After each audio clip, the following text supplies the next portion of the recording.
Les Chevaliers Tempête avec Robert Etcheverry. Jusque-là, les différentes émissions religieuses. Et puis tout de suite, nous allons rejoindre Norbert Palit pour les premières nouvelles de cette journée.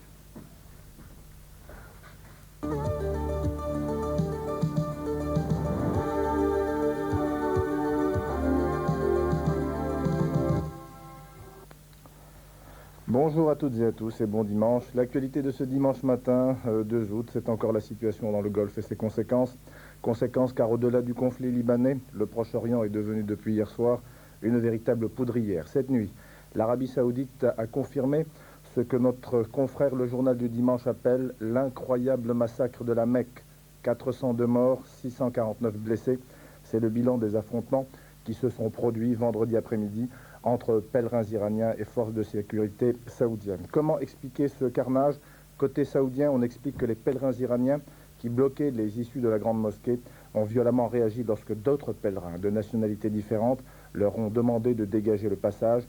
Les forces de l'ordre saoudiennes seraient alors intervenues. Dans le monde arabe, on semble aller vers l'unité. De nombreux pays, comme par exemple le Maroc, la Jordanie, l'Irak, ont apporté leur soutien à l'Arabie Saoudite. Conséquence de ces événements de la Mecque, à Téhéran, plusieurs centaines de manifestants ont saccagé les ambassades d'Arabie Saoudite et du Koweït à Téhéran. L'Arabie Saoudite qui a dénoncé l'enlèvement de 4 de ses fonctionnaires à Téhéran. Réaction à Moscou, l'agence TASS a rendu les États-Unis responsables d'une éventuelle escalade de la tension dans le Golfe. Les conséquences de la situation au Proche-Orient se font également sentir à Paris. Les Iraniens jouent avec la politique intérieure française. Téhéran essaie de briser le consensus établi, le consensus actuel autour de la crise franco-iranienne.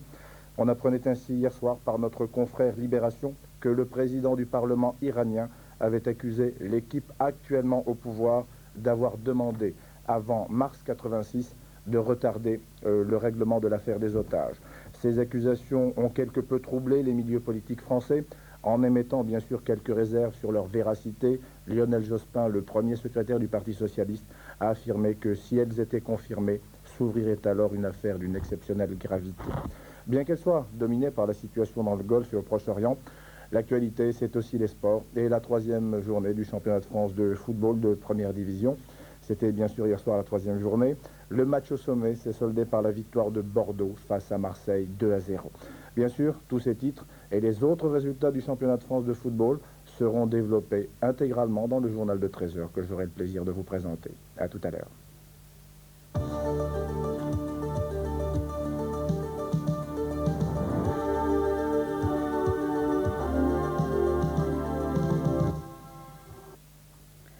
À l'occasion de l'Aïd el-Adha, la contemplation éblouie avec le professeur Azzedine Guellouz et l'Arbi Keshat.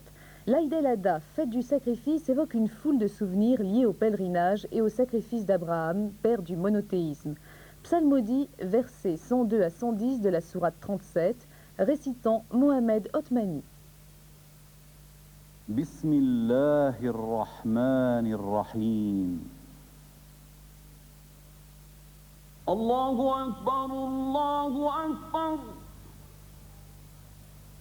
Allahu Akbar,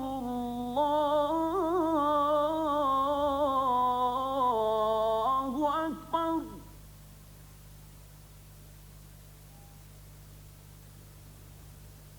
Ashhadu an la ilaha illa Allah.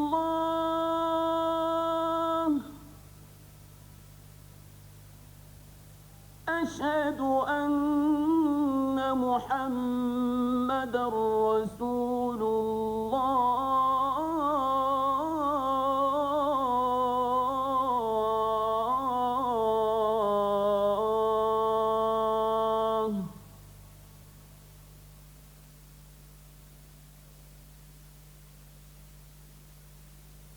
أعوذ بالله من الشيطان الرجيم.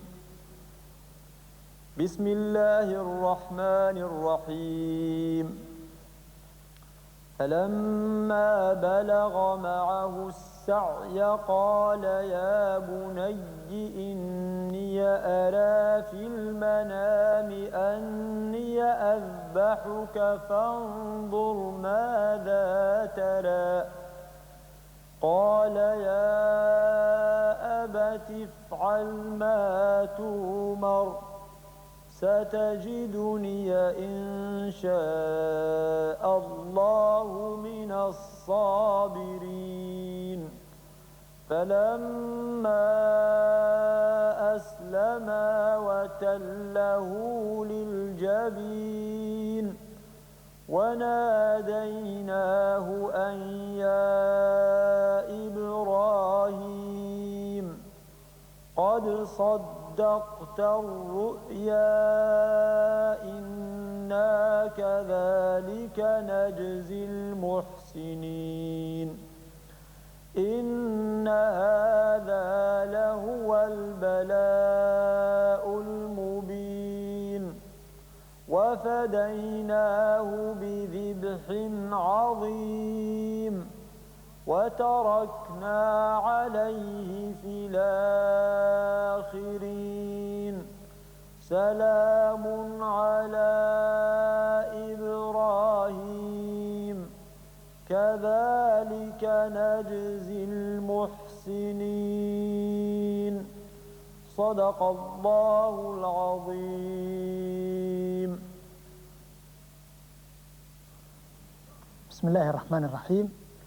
الحمد لله والصلاة والسلام على رسول الله وآله وصحبه ومن والاه. السلام عليكم ورحمة الله تعالى وبركاته. Eid al-Adha ou la fête du sacrifice, c'est le thème que nous avons choisi pour cette émission. Cette émission a l'honneur d'accueillir son Excellence l'ambassadeur M. Gellouz, ambassadeur de Tunisie à l'UNESCO.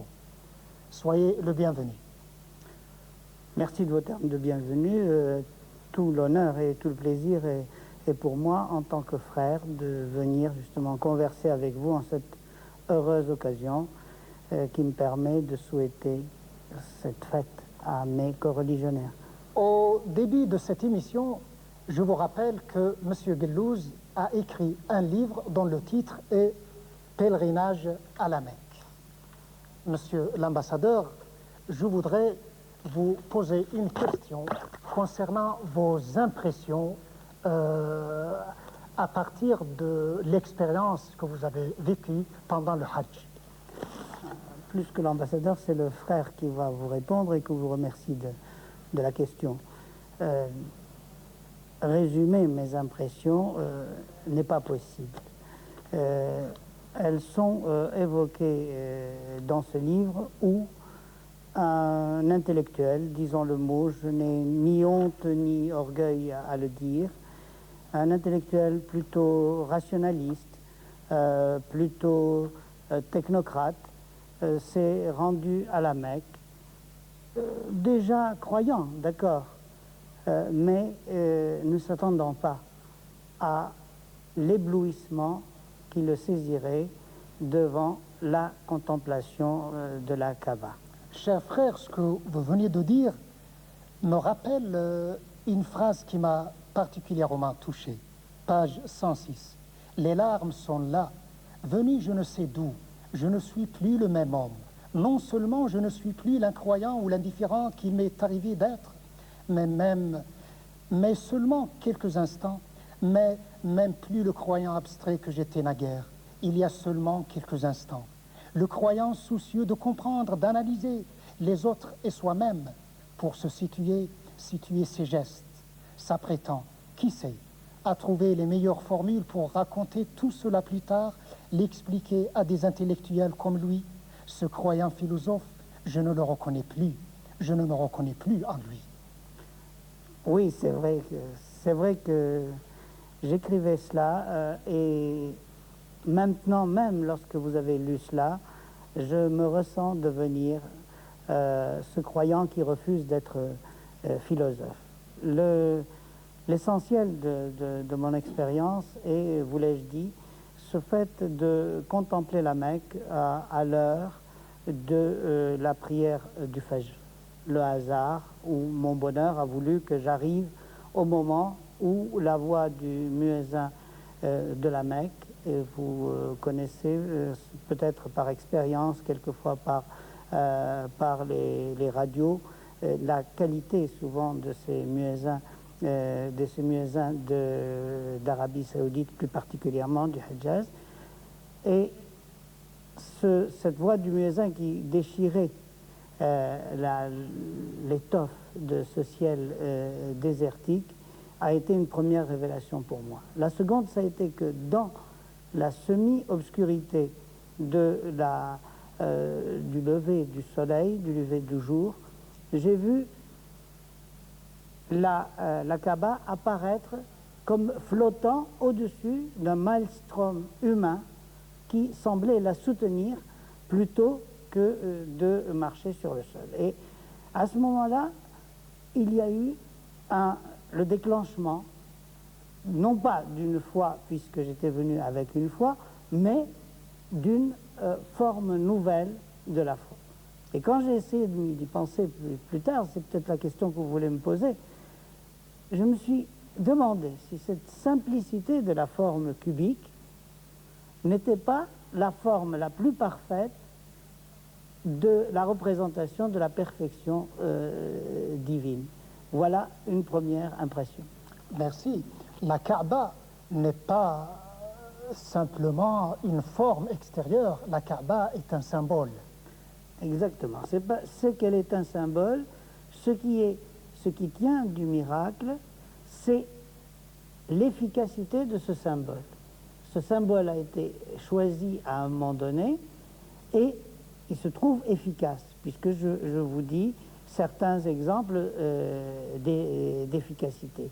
Une forme plus dessinée, plus ornée, une forme plus complexe, aurait sans doute moins d'impact pour exprimer ce que le message est, savoir un message de monothéisme, le message d'Abraham, le message que Mahomet, j'emploie exprès la formulation, la formulation européenne, parce que il s'agit de situer cette expérience précisément aujourd'hui à Paris, où vous me parlez.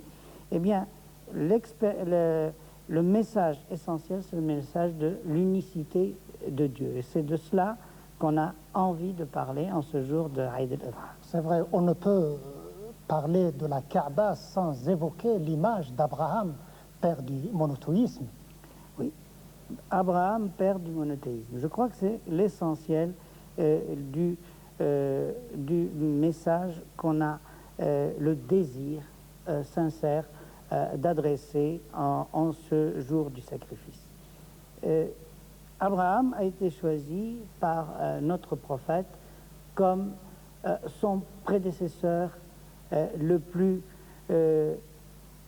présent, celui qui a fondé le din al-Hanif ou le din al-Fatra, la religion native, la religion de la simplicité, la religion à laquelle on accède sans le concours des dogmes.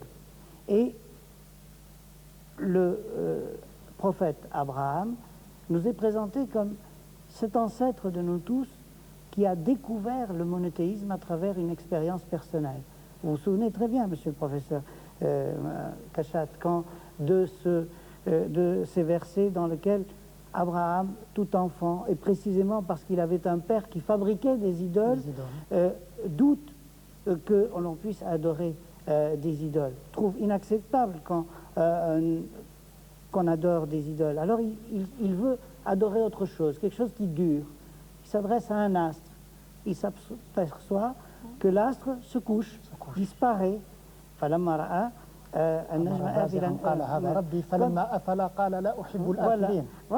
il est passé de cet astre à la lune qui lui semblait plus imposante et il a vu que ça disparaissait aussi, passé au soleil et voilà que cet astre aussi disparaît et c'est là qu'il se dit tiens, mais la vérité c'est qu'il y a un Dieu unique, celui que je ne vois pas en image, celui qu'aucune idole ne peut rendre, et c'est celui-là qui sera désormais mon Dieu. C'est ainsi qu'il a désapprouvé le shirk.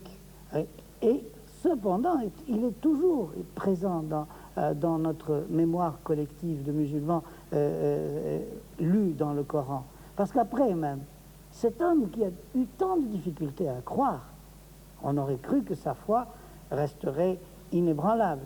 Et vous vous souvenez pourtant, vous qui connaissez si bien notre livre, vous connaissez très bien pourtant le moment où Abraham lui-même doute et demande à Dieu de lui dire « Montre-moi quand même comment tu ressuscites les morts. » Arini kayfa tuhyi al-mawta.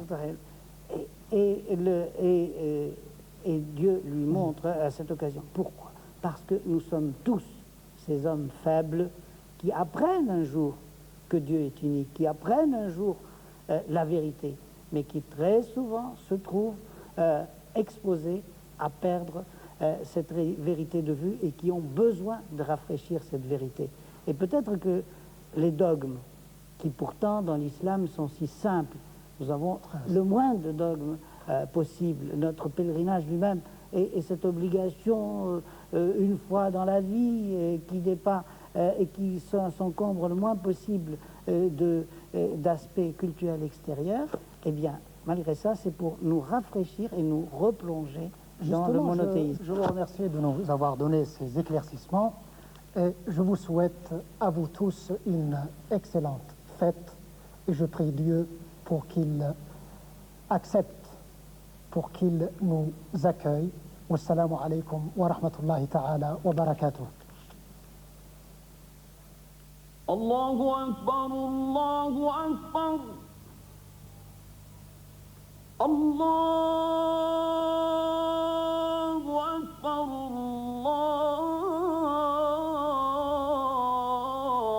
Allahu Akbar.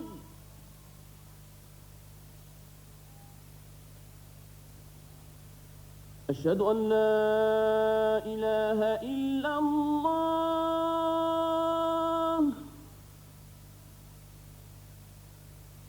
أشهد أن محمدا رسول الله.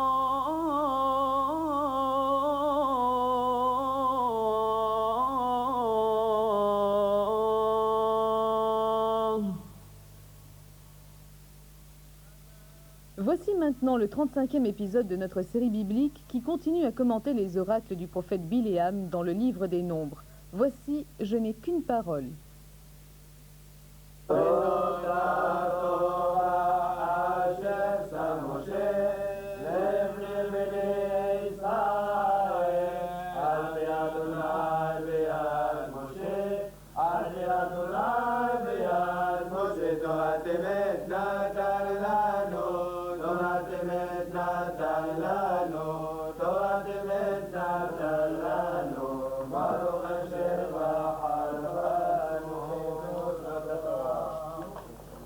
Bonjour. Il y a des fois où on aurait bien aimé que les caméras aient existé au temps de la Bible, parce que j'aurais bien aimé qu'on enregistre la tête du roi Balak pendant que le prophète Bilam, ça a été le thème de notre dernière émission avec le père Dupuis, pendant que le prophète Bilam, au lieu de maudire Israël, bénissait, disait qu'il avait un si merveilleux destin, etc. Je crois qu'il a dû être un petit peu étonné, et d'ailleurs, davantage même choqué. Il va tout de suite s'exclamer, c'est le verset 11, il va dire à Bilam, mais qu'est-ce que tu m'as fait? Je te fais venir pour maudire mes ennemis, et toi tu les bénis. Et Bilam, c'est le début d'un long dialogue entre les deux hommes.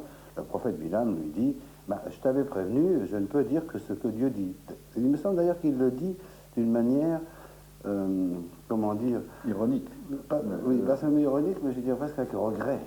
Il a l'air de dire tout de même, c'est pas un bon point pour lui si on interprète ce verset comme ça. Ah mais moi j'ai un patron, je peux faire que ce que mon patron me dit de faire. Évidemment, si ça ne dépendait que de moi, c'est ça qui est sous-entendu. Si ça dépendait de moi, je l'aurais maudit, mais ça ne dépend pas de moi. Il y a un constat d'échec. Ils ont monté là la montagne pour sacrifier. On a évidemment une parodie de la Kedah. Bilam devait manier le couteau. Or, il n'a pas manié le couteau. Tout se passe comme s'il n'avait plus su faire son sacrifice. Il avait dit à Balak, plante-toi là et tiens-toi devant ton holocauste, mais il ne lui a pas rendu le service qu'il lui demandait. Il y a une espèce de spectacle tout à fait étrange ici, et qui finit finalement en altercation entre Balak et Bilam. Enfin, vous voyez, c'est quand même une chose extraordinaire. Voilà, un homme qu'on a fait venir depuis des centaines de kilomètres dans un but précis fait exactement le contraire. Imaginez un meeting politique où vous invitez un homme de droite et il vient faire un discours communiste. Excusez-moi, c'est pas pour ça qu'on t'a fait venir. Alors, c'est un peu de ça qu'il s'agit. Et d'ailleurs, ces regrets de Bilam, n'est-ce pas, qu'il a l'air de dire, moi,